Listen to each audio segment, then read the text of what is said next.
At the Games, from Jan Struther's Mrs. Miniver. They all went over to the Crewe Games, though not all for the same reason. Archie McKern went because he thought he ought to, and Susan went because Archie thought she ought to. The 3 Miniver children and the 4 younger McKerns went because of the fun fair in the next field. Ellison, the eldest, went because the Ardbinny party was sure to be there, and she knew that Jock Murray was home on leave. Miss Bates, the English holiday governess, who had never been in Scotland before, went because her great-grandmother's name had been Gillespie, and the sound of pipe music always made her feel pleasantly queer. Clem went because he would generally rather do things than not, and Mrs. Miniver went because for some obscure reason she liked watching Highland games. "I can't understand it," said her sister-in-law. "I shouldn't have thought it was your line at all. Just look at how you go on about cricket." But the whole point was, Mrs. Miniver tried to explain, that the games weren't cricket. In fact, they weren't games at all, but athletics. There was no team spirit about, and no holiness and winning of Waterloo, but only a lot of ordinary men, each one out for himself, trying to run faster or vault higher or throw a weight farther than any of the others for the sake of 30 or 40 shillings in prize money and a mention in the Crewe Herald. It might not be very heroic, but it was agreeably straightforward. And beautiful, too, she thought, with a lift of pleasure as one of the vaulters soared smoothly upward at the end of his banded pole, cleared an improbable height, and dropped to the ground as lightly as though he were falling through water. For some reason, pole vaulting always gave the impression that it was being performed in slow motion.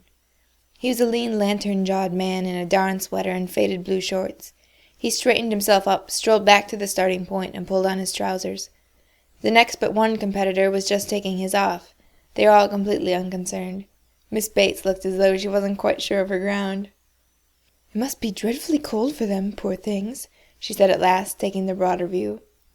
It certainly was cold for the middle of August. The occasional gleams of sun were as unconvincing as a forced smile, and most of the time a bitter little wind enfiladed the grandstand, sending coat collars up and hands into pockets.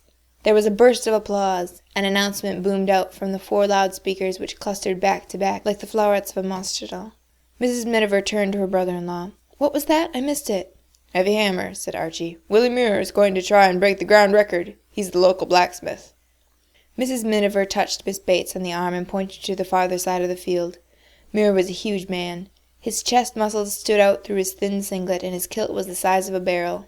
He stepped forward, rubbed his hands, stamped his toes into the ground to get a firm stance, and gripped the haft of the hammer. "Good gracious!" said Miss Bates, appalled, as he began to whirl the hammer round his head and shoulders, slowly at first, but with increasing speed. "Look, there are some people sitting quite close to him. Supposing he let go at the wrong moment." Mrs. Miniver had often supposed this with horrified fascination, but it never seemed to happen. The hammer was whirling now at a great speed, and at last Muir swung right round with a kind of grunting groan, and 22 pounds of brute metal flew through the air, landing with a thump a few feet from the judges.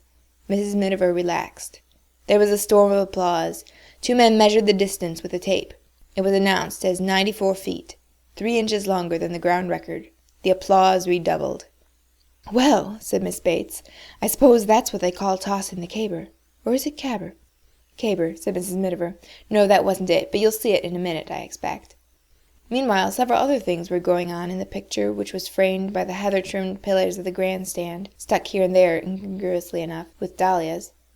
The competitors were just assembling for the 600-yard handicap, looking as runners so often do before a race, like the criminal line-up in a gangster film, to be transformed by the starter's pistol into Greek gods.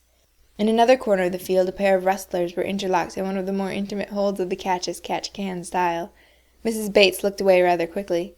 The quadruple loudspeaker was announcing that the lantern-jawed man had won the pole vaulting with a height of 10 feet 9 inches.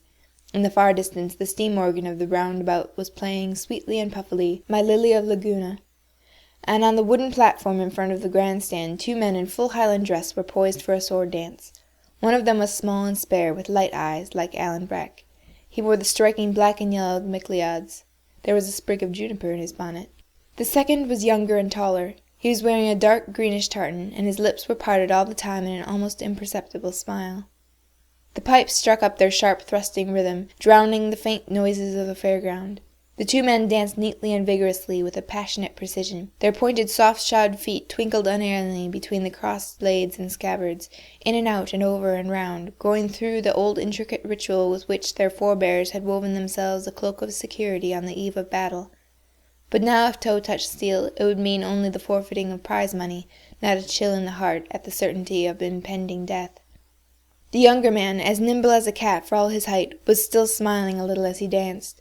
The Alan Breck one was flashing like a wasp in his black and yellow. The music began to quicken intolerably for the final steps, and Mrs. Miniver saw the rest of it through a mist. For I defy anyone, she thought, in self-defence, to watch a sword dance through to the end without developing a great-grandmother called Gillespie.